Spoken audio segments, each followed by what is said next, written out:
Hello friends, जय माता दी। कैसे हैं आप सब। चित्रकूट के घाट पर भाई संतन के वीर तुलसीदास चंदन घिसे तिलक देत रघुवीर बोले श्री हनुमान जी महाराज की जय, राम जी की जय। और आज भी हनुमान जी हमारे बीच इस धरती पर सशरीर मौजूद हैं और इस कलयुग में सबसे ज़्यादा जागृत और साक्षात देवता हैं। कलयुग में हनुमान जी की भक्ति लोगों को दुख और संकट से बचाने में सक्षम है। और धर्म हो, ज्योतिष हो, सभी के अनुसार मंगलवार का दिन, शनिवार का दिन हनुमान जी के लिए विशेष बताया गया है। इस दिन आप हनुमान जी की स्तुति करें, हनुमान बाहु का पाठ करें, हनुमान चालीसा पढ़ें, मंत्रों के जप करें। कोई भी चीज़ आप श्रद्धा पूर्वक से सिर्फ हनुमान जी का नाम लेते हैं तो श्री हनुमान जी प्रसन्न होकर आपकी इच्छाओं को पूर्ण करते हैं। मंगलवार हो, शनिवार का दिन हो, इस दिन आप कोई भी विशेष उपाय हनुमान जी के निमित्त करते हैं, मंदिरों में जाकर उनका दर्शन करते हैं तो कहा जाता है हनुमान जी की कृपा अवश्य बरसती है। हनुमान जी की भक्ति का सबसे आसान सरल जो बचपन से हम सभी करते आए हैं वो है हनुमान चालीसा का पाठ करना। और शास्त्रों के अनुसार कलयुग में हनुमान जी की भक्ति सबसे ज़रूरी भी है, प्रथम और उत्तम भी मानी गई है। बहुत ही जल्दी आप देखेंगे कि कहीं भूत प्रेत जैसी विपदाएं अगर दिख जाती है, कहीं ग्रह नक्षत्र के बुरे प्रभाव पड़ने लगते हैं, सभी के लिए हनुमान जी को मनाना, उनकी कृपा पाना सबसे आसान उपाय है। और सबसे आसान उपाय क्या है? हनुमान जी का नित्य रूप से पाठ करना।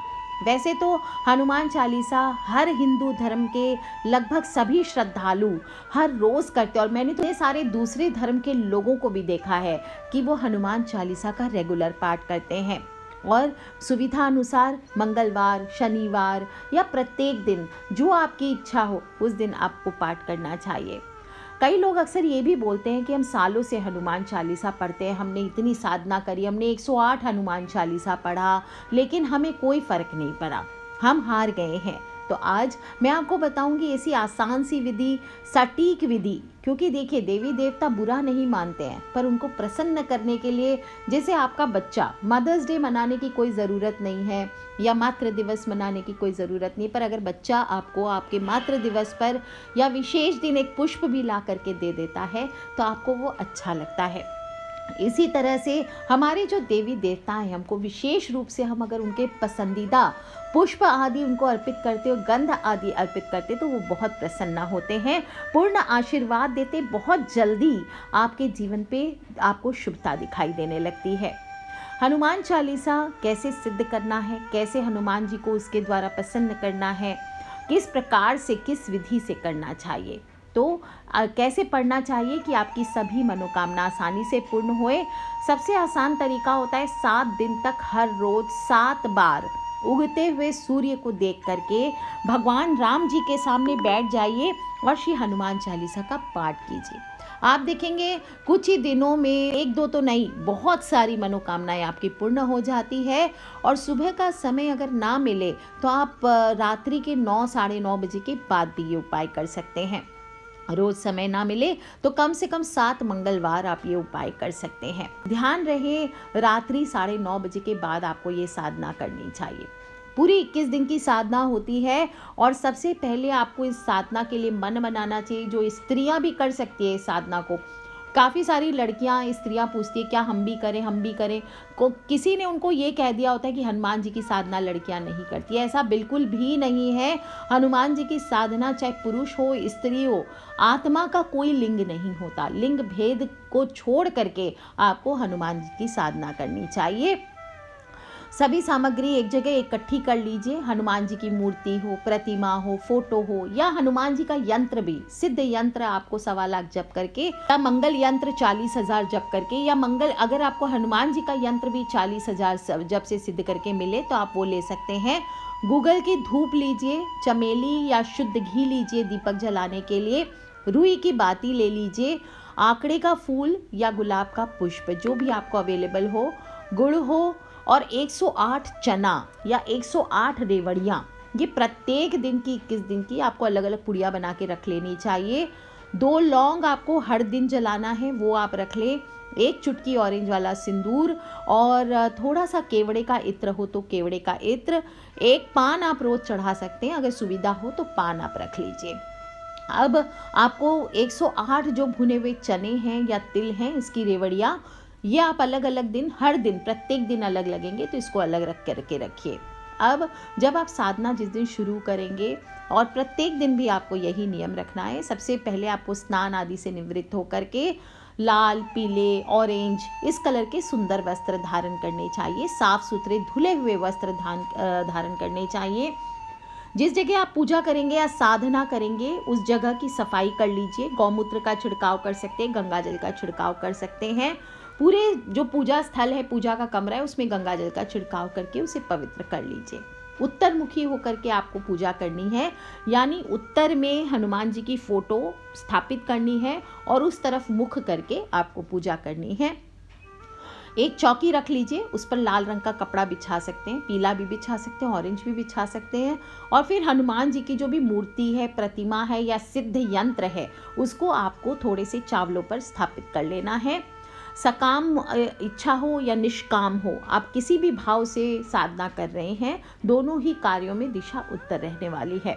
इसके बाद वहीं बैठ जाइए थोड़ी देर। हम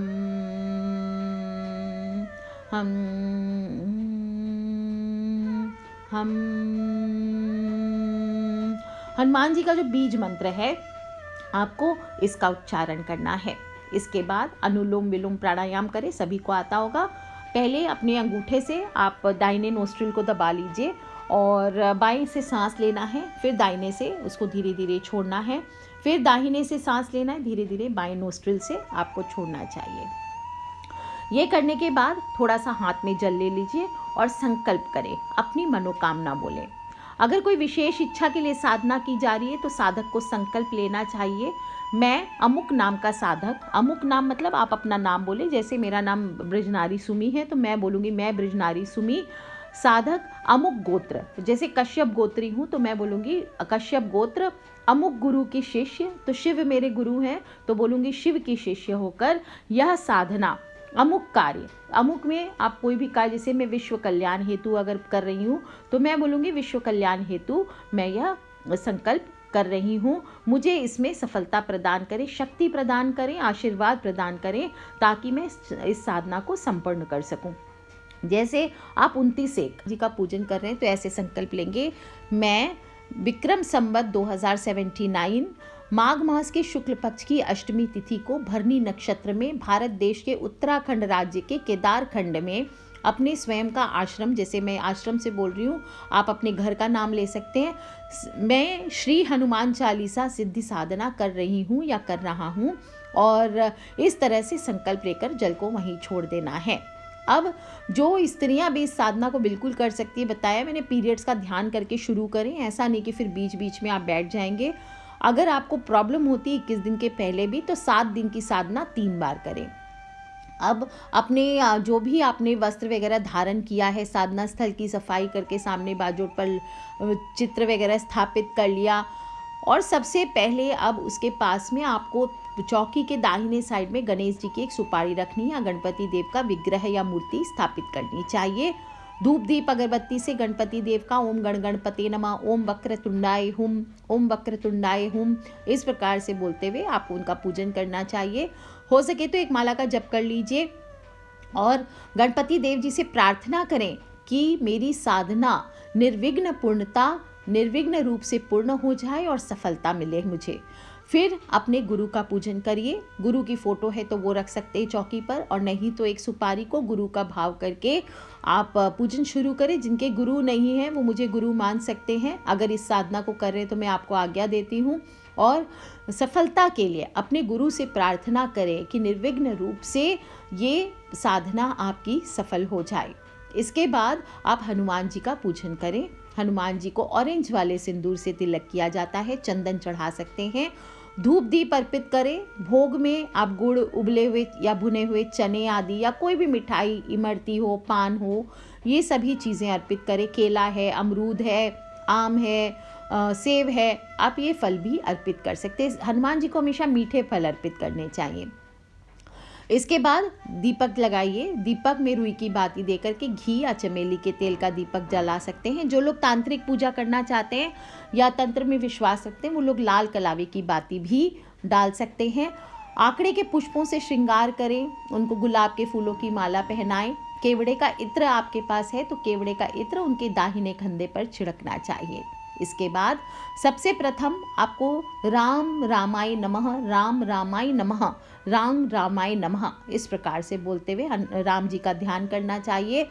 इसके बाद आप चाहें तो राम रक्षा स्तोत्र का पाठ कर सकते हैं या सिर्फ राम रामाय नमः इसका आप 27 बार जप कर लें।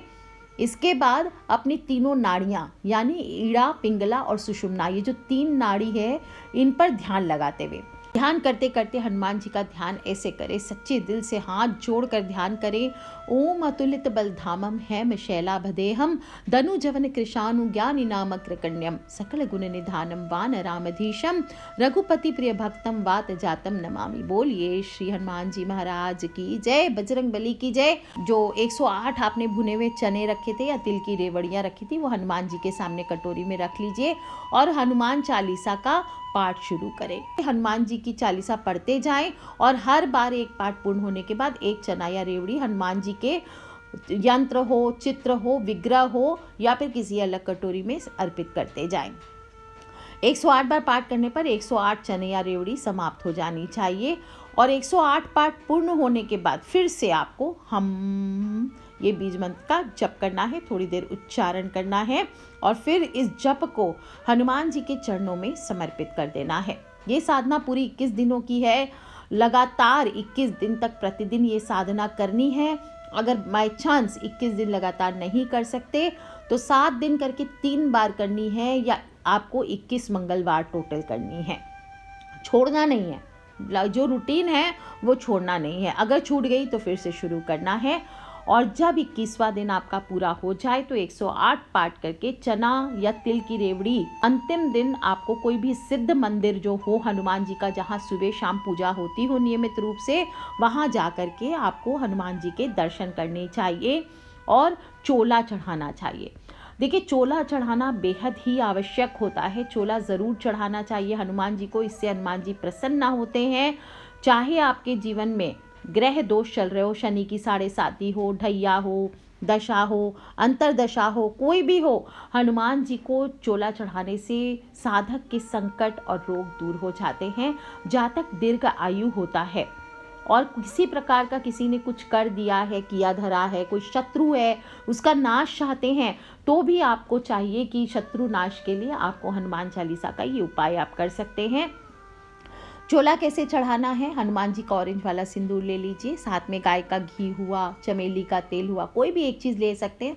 थोड़ा सा चाहिए, सिंदूर में बिल्कुल 2-2 ड्रॉप करके मिलाना चाहिए, नहीं तो बिल्कुल गीला हो जाएगा, वो फैल जाएगा। साथ में शुद्ध गंगाजल ले लीजिए और चांदी या सोने का बर्क ले लीजिए या माली वाला जो पन्ना होता है, चमकीला कागज, वो भी ले सकते हैं। धूप दीप लीजिए, हनुमान चालीसा अपने पास रख लीजिए अगर याद नहीं है तो। और हनुमान जी को जो सिंदूर लगाएंगे वो सवा के हिसाब से लगाना चाहिए, सवाई लगाना चाहिए, इसका अर्थ है 1.25 पाव या फिर 1.25 किलो, इस प्रकार से लगाना चाहिए। अब आप ये ध्यान रखें, जब आप हनुमान जी के मंदिर जा रहे हैं तो लाल पीले सुंदर वस्त्र पहन के जाएं, नीले काले वस्त्र धारण करके ना जाएं। और सबसे पहले सिंदूर में गाय का घी या चमेली का तेल मिला लीजिए। पुराना चोला अगर चढ़ा हुआ है तो उसको उतार देना चाहिए। इसके बाद उस चोले को बहते हुए जल में बहा देना चाहिए और तब हनुमान जी की प्रतिमा पर चोला का लेपन अच्छी तरह से मल कर रगड़ कर चढ़ाना चाहिए। इसके बाद चांदी या सोने का वर्क चढ़ाना चाहिए। ध्यान रखना चाहिए चोला चढ़ाते वक्त सिंदूरम रक्तवर्णम च सिंदूर तिलक प्रिय भक्तयाम दत्तम मया देव सिंदूरम प्रतिगृहताम, ये बोलते हुए आपको उनको चोला चढ़ाना चाहिए। और या फिर नहीं बोल सकते मंत्र आदि तो बोलिए हनुमान जी की जय, हनुमान जी की जय, हनुमान जी की जय, ऐसे करना चाहिए। कई जगह पर वर्णित है कि स्त्रियों को चोला नहीं चढ़ाना चाहिए और एक्चुअली आप मंदिरों में जाएंगे तो स्त्रियों को चोला नहीं भी चढ़ाने दिया जाता है। इसका बहुत कारण है कि इनको ब्रह्मचारी माना गया है। तो ऐसे में जिद ना करें, स्त्रियां पंडित जी को सिंदूर तेल आदि दे दें, वो चढ़ा सकते हैं या किसी पुरुष द्वारा, अपने घर के किसी पुरुष द्वारा इस चोले को चढ़वा सकते हैं।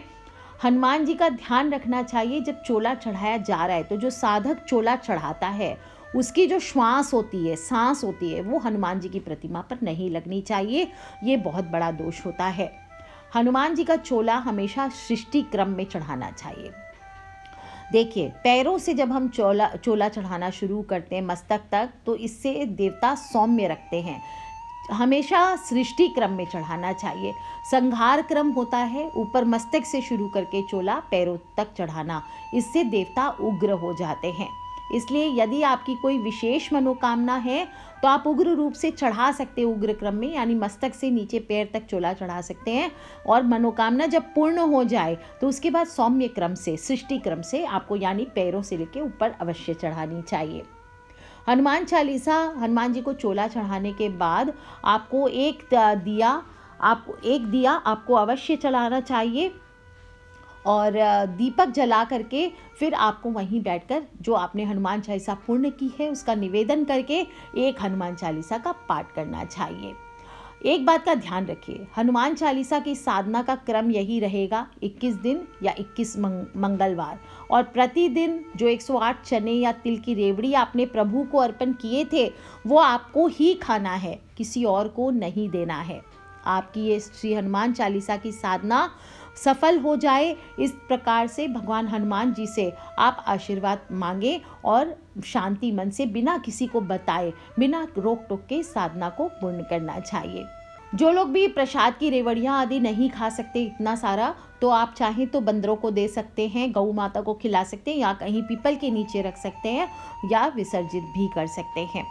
जो यंत्र या मूर्ति आपने रखी थी हनुमान जी की या फोटो, वो आप यथास्थान रख सकते हैं या फिर बांध कर लाल कपड़े में आप किसी और जगह पर भी इनको स्थापित कर सकते हैं। और जो भी आपने अर्पित पुष्प वगैरह अर्पित किए थे, जो भी चढ़ावे का सामान है, वो सभी को जल में या पीपल पर विसर्जित कर देना चाहिए। साधक साधिकाओं को कुछ बातों का ध्यान भी रखना चाहिए। साधना शुरू करने से एक दिन पहले से लेकर, यानी 21 दिन की साधना है तो पहले दिन से लेकर के आपको 21 दिन के बाद भी, आपको एक दिन बाद कुल 23 दिन तक ब्रह्मचर्य का पालन करना अनिवार्य होता है। इस टोटल 23 दिन में आपको पति पत्नी को आपस में एक साथ नहीं रहना है। लेकिन अगर आप 21 मंगलवार तक ये प्रयोग कर रहे हैं तो प्रयोग के एक दिन पहले यानी सोमवार के दिन और प्रयोग के दूसरे दिन यानी बुधवार के दिन, यानी कुल 3 दिन प्रति सप्ताह आपको ब्रह्मचर्य का पालन करना आवश्यक है। कुछ भी हो, कैसा भी संकट आए, आपने अगर साधना शुरू कर दी है तो छोड़ना नहीं है। प्रभु आपकी परीक्षा भी ले सकते हैं। साधना से विचलित नहीं होना है, दृढ़ रहना है, क्योंकि भक्ति में अटूट शक्ति है। और एक बार आपने यह साधना कर ली तो आप देखेंगे आपके जीवन में और उत्साह का, जो आपके आनंद का प्रवाह होगा, जो उत्साह का प्रभाव होगा, उसका वर्णन मैं अपनी तुच्छ बुद्धि से नहीं कर सकती। आप खुद देखेंगे कहाँ ये जीवन आपको लेकर के जा सकता है। पर इतना कह सकती हूँ कि ये साधना से निश्चित ही आपकी अभिलाषा अवश्य पूर्ण होगी, क्योंकि तुलसीदास जी ने कहा ही है, कवन सो काज कठिन जग माही, जो नहीं होत तात तुम पाही। बजरंगबली हनुमान जी की कृपा से भक्त के हृदय में सभी प्रकार के भय का नाश होता है। भक्त के अंदर एक आत्मविश्वास जागृत होता है। कोई भी संकट हो, कोई भी मुश्किल परिस्थिति हो, कभी घबराता नहीं है और हनुमान जी की कृपा से सभी संकटों का सामना पूरी दृढ़ता और आत्मविश्वास से करता है। हनुमान चालीसा पढ़ने से जीवन में सिर्फ शक्ति ही नहीं, धन धान्य में वृद्धि भी होती है। साधक के चारों ओर स्थित सभी तरह की नकारात्मक शक्तियों का नाश होता है, सकारात्मक ऊर्जा का प्रवाह होता है और अपने सभी भक्त के हनुमान जी रोग और कष्टों का निवारण करते हैं। मानसिक शक्ति में वृद्धि होती है, शारीरिक शक्ति में वृद्धि होती है। और जब भी आप बहुत ज़्यादा कष्ट में हो तो एक बार इस साधना को करके देखिए। आपके कोई भी फ्रेंड्स, फैमिली, मम्मी पापा, भाई बहन, बच्चे बहुत ज़्यादा परेशान हैं तो इस साधना को करके उनको बताइए, ये शेयर कीजिए उनके साथ, ताकि वो इस साधना को करें और उनकी मनोकामना अवश्य पूर्ण होगी।